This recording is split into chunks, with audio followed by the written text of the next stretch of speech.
திருமண வாழ்க்கை அப்படின்னு வரும்போது, அதில் நிறைய இப்போ பிள்ளைகளுடைய கருத்தும் மாறுகிறது, பெற்றோருடைய கருத்தும் வேறு விதமாக இருக்குது. இன்றைக்கு இருக்கிற இளைய சமுதாயம், அதாவது வாலிப பெண்களாக இருந்தாலும் சரி, வாலிப பையன்களாக இருந்தாலும், அவங்களுடைய திருமணத்தை குறித்த அவங்களுடைய சிந்தனை எல்லாமே இப்போ வேறு மாதிரி ஆயிடுச்சு.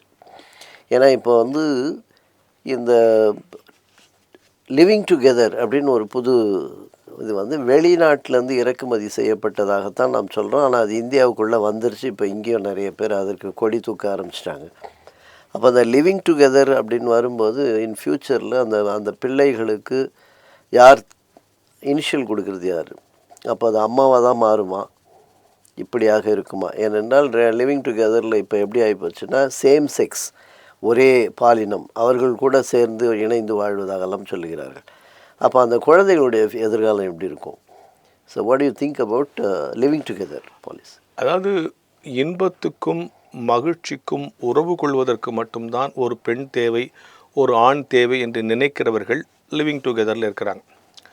என்ஜாய்மெண்ட், அந்த நேரத்து சுகம், உடம்பு சுகம், உடம்பு தேவையை தீர்த்து கொள்வதற்கு ஒரு ஆண் தேவை, ஒரு பெண் தேவை என்று நினைக்கிறவர்கள் லிவிங் டுகெதரில் இருக்கிறார்கள். ஆனால் வாழ்க்கையை முழுமைப்படுத்துவது என்பது ஆண் பெண் என்கிற இணைந்து வாழ்கிற வாழ்க்கை என்பதை தான் நம்முடைய முன்னோர்களும் திருமணங்களும் நம்ம போதித்து கொண்டே வந்தன.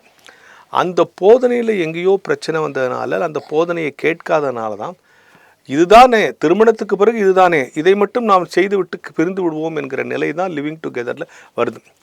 சரி, அது கூட அவங்க சுதந்திரம். நான் ஒரு காலங்கள்லாம் ஒருவனுக்கு கட்டுப்பட தேவையில்லை. ஏதோ ஒரு 30 வயதிலிருந்து 60 வயதுக்குள் வந்து போகிற ஒரு உணர்ச்சிக்காக வாழ்நாள் முழுக்க ஒருவனோடு வாழ முடியாது என்கிற விவாதங்களை எல்லாம் சொல்கிறாங்க. அதுக்கையும் விட்டுட்டாலும் கூட இதில் பிரச்சனை என்னன்னா, அவர்களுக்குன்னு ஒரு குழந்தை வந்து விட்டால் ஒரு அனாதை சமூகம் எதிர்கொள்ள வேண்டி வரும் என்பதால் இது தவறு. இதை தனிமனித சுதந்திரம் என்று அனுமதித்து விட முடியாது. எந்த தனிமனித சுதந்திரமும் பொது வாழ்க்கையை, பொது சமூகத்தை இன்றைக்கோ நாளைக்கோ பாதிக்கும் என்று சொன்னால் அவை அகற்றப்பட வேண்டிய ஒன்றுதான். அப்படி பார்த்தால் இதுவும் அகற்றப்பட வேண்டிய ஒன்றுதான்.